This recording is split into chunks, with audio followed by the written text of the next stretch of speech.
সম্মানিত উপস্থিতি, আমরা বলছিলাম মরিলে জন্মালে মরিতে হয়। যখন আমাদের জন্ম হয়েছে মৃত্যু একদিন আসবেই। তবে এই মৃত্যুর বিষয়ে আজকে আমরা কিছু আলোচনা করব। তাই আমাদের বিষয় হলো আলামাতু হুসনিল খাতিমা ওয়া আসবাবু, ভালো মৃত্যুর আলামত। মানুষ সবাই মারা যাবে, কিন্তু কেউ মারা যাবে ভালোভাবে, কেউ মারা যাবে মন্দভাবে। কেউ মৃত্যুবরণ করবে কুফরি অবস্থায়, কেউ হবে ইসলামের অবস্থায়, কেউ ভালো আমল করা অবস্থায়, কেউ মন্দ আমল করা অবস্থায়। আজকে আমরা বলবো আলামাত হুসনিল খাতিমা, ভালো মৃত্যুর আলামত এবং আসবাবহু, উপায়, কিভাবে মানুষ ভালো মৃত্যুবরণ করতে পারে, তার কিছু মাধ্যম আছে, উপায় আছে, সেগুলো নিয়ে ইনশাআল্লাহ আলোচনা করব। শুরুতেই মহান রব্বুল আলামিনের বাণী আপনাদের শোনাই, যেখানে মহান রব্বুল আলামিন তার বান্দাদেরকে, বিশেষ করে মুত্তাকিন ও পরহেজগার বান্দাদেরকে তিনি স্মরণ করিয়ে দিয়েছেন এবং সুসংবাদ দিয়েছেন। বলছেন লাকিনাল্লাযীনা তাকাউ রাব্বাহুম, তবে যারা তাদের রবকে ভয় করে, পরহেজগার দিনদার ব্যক্তি, তাদের জন্য কি রয়েছে আল্লাহর কাছে? লাহুম গুরাফুম মিন ফাওকিহা গুরাফুম মাবনিয়্যা, তাদের জন্য এমন কক্ষ রয়েছে যেই কক্ষগুলোর একটার পর আরেকটা বহুতল বিশিষ্ট কক্ষ তাদের জন্য নির্মিত রয়েছে। তাজরি মিন তাহতিহাল আনহার, যার তলদেশ দিয়ে নহর, ঝর্ণা প্রবাহিত। কোন কোন মুফাসসির বলেছেন যে এই যে কামরা, গুরফা, রুমগুলো, এই রুমগুলোর প্রত্যেকটার মধ্য দিয়ে বা নিচ দিয়ে কি করবে? নহর প্রবাহিত হবে। এই একটা রুম, এই রুমের নিচ দিয়ে নহর প্রবাহিত, আবার একটা রুম তার নিচ দিয়ে নহর প্রবাহিত। এ ব্যাখ্যাও অনেক ওলামা ইকরাম করেছেন। আলা কুল্লি হাল, সর্বাবস্থায় যে রুমগুলো তৈরি করে রাখা হয়েছে মুত্তাকিন পরহেজগারদের জন্য, যারা তাদের রবকে ভয় করে, দিন ইসলামকে সঠিকভাবে মেনে চলে, তাদের জন্য ওই বহুতল বিশিষ্ট রুমগুলোর তলদেশ দিয়ে নহর প্রবাহিত। ওয়াদাল্লাহ, এটা আল্লাহর ওয়াদা। যদি কেউ পরহেজগার হতে পারে, আল্লাহ তাকে অবশ্যই এই প্রতিদান ও পুরস্কার দিবেন। লা ইউখলিফুল্লাহুল মিআদ, আল্লাহ তার ওয়াদা ভঙ্গ করেন কি না।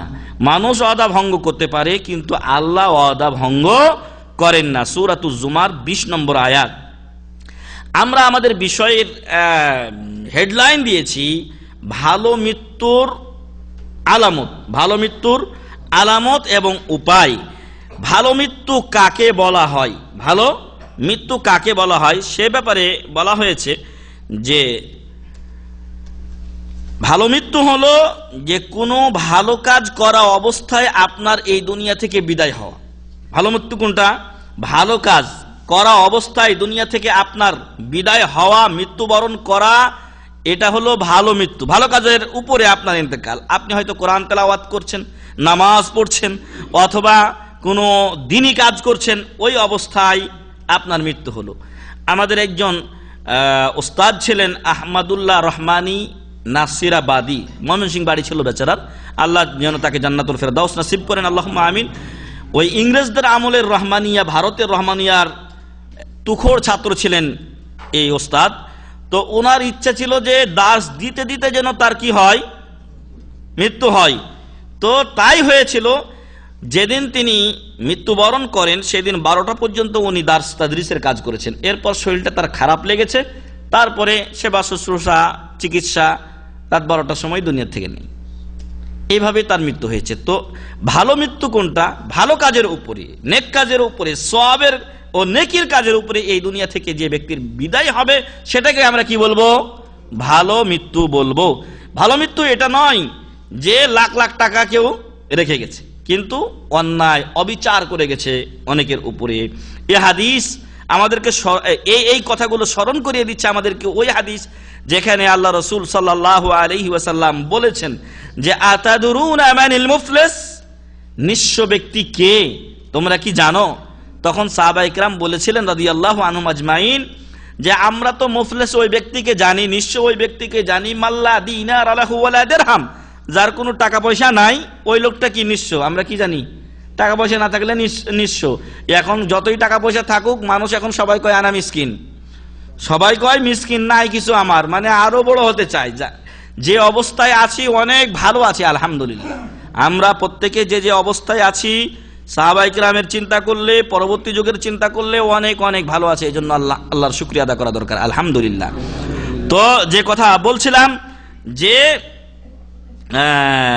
সাহাবায়ে কেরামকে রাসূল সাল্লাল্লাহু আলাইহি ওয়াসাল্লাম জিজ্ঞাসা করলেন যে আতাদরুনা মানিল মুফলিস, ওনারা বললেন মুফলিস যার টাকা পয়সা নেই তিনি হলেন মুফলিস। রাসূল সাল্লাল্লাহু আলাইহি ওয়াসাল্লাম বললেন যে না, এই ব্যক্তি মুফলিস নয়, বরং আসল মুফলিস হলো ওই ব্যক্তি যে ব্যক্তি কিয়ামতের দিন কিছু আমল নিয়ে হাজির হয়, কিন্তু ওয়াকাদ দারাবা হাযা ওয়া শাতামা হাযা ওয়া আকালা মাল হাযা, একে মারছে, ওরে গালি দিছে, ওর মাল মেরে দিছে, সম্পদ মেরে দিছে, টাকা মেরে দিছে।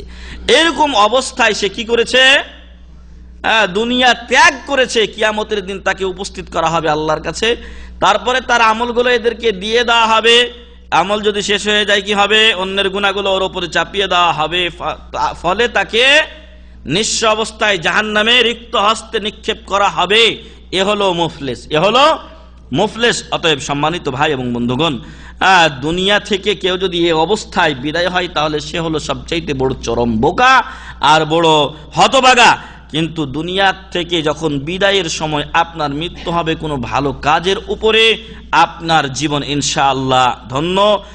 আর এর প্রমাণ বহন করে ইমাম আহমদের বর্ণিত হাদিস, মুসনাদে আহমদে রয়েছে, আনাস রাদিয়াল্লাহু আনহু থেকে বর্ণিত, রাসূল সাল্লাল্লাহু আলাইহি ওয়াসাল্লাম ইরশাদ করেন, ইযা আরাদাল্লাহু বিআবদিন খাইরান, আল্লাহ যদি কোনো বান্দার ভালো চান তাহলে কি হয়? ইস্তামালাহু ক্বাবলা মাউতিহি, মহান রব্বুল আলামিন ওই ব্যক্তিকে ব্যবহার করেন, ওই ব্যক্তিকে ব্যবহার করেন কখন? ক্বাবলা মাউতিহি, তার মৃত্যুর পূর্ব মুহূর্তে, তার মৃত্যুর আগে আল্লাহ ওই লোকটাকে ব্যবহার করেন যদি তার ভালো চান, যদি তার ভালো চান। ক্বালু ইয়া রাসূলুল্লাহ সাল্লাল্লাহু আলাইহি ওয়াসাল্লাম, সাহাবায়ে কেরাম বললেন, হে আল্লাহর রাসূল সাল্লাল্লাহু আলাইহি ওয়াসাল্লাম, ওয়া কাইফা ইস্তামিলুহু, আল্লাহ কিভাবে এই লোকটাকে ব্যবহার করেন? এটা তো আমাদের প্রশ্ন, কিভাবে ব্যবহার করেন মহান রব্বুল আলামিন? কি করে বুঝতে পারবো যে আল্লাহ আমার ভালো চান কিনা? ক্বালা ইউওয়াফিকুহু লিআমালিন সালিহিন সুম্মা ইয়াকবিদুহু আলাই, বললেন রাসূল সাল্লাল্লাহু আলাইহি ওয়াসাল্লাম যে আল্লাহ তাআলা এই লোককে ভালো কাজের তৌফিক দেন, তারপরে ওই ভালো কাজের উপরেই তাকে কি করেন? মৃত্যু দান করেন। আল্লাহ যেন আমাদের মৃত্যু এই অবস্থায় করেন, আল্লাহুম্মা আমিন। তারপরে সম্মানিত উপস্থিতি, এটা গেল যে হুসনুল খাতেমা, ভালো মৃত্যু কাকে বলা হয় তার একটা উপমা দৃষ্টান্ত।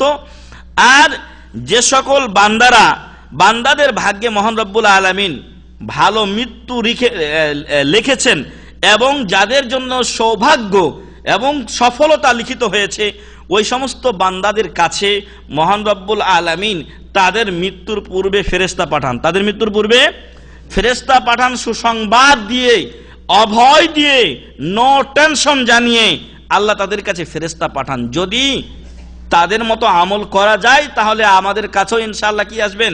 মৃত্যুর পূর্বে ফেরেশতা আসবেন কি নিয়ে? অভয় নিয়ে এবং নিরাপত্তা নিয়ে, সুসংবাদ নিয়ে আসবেন। আল্লাহ যেন আমাদেরকে সেভাবে জীবন যাপনের তৌফিক দান করেন, আল্লাহুম্মা আমিন।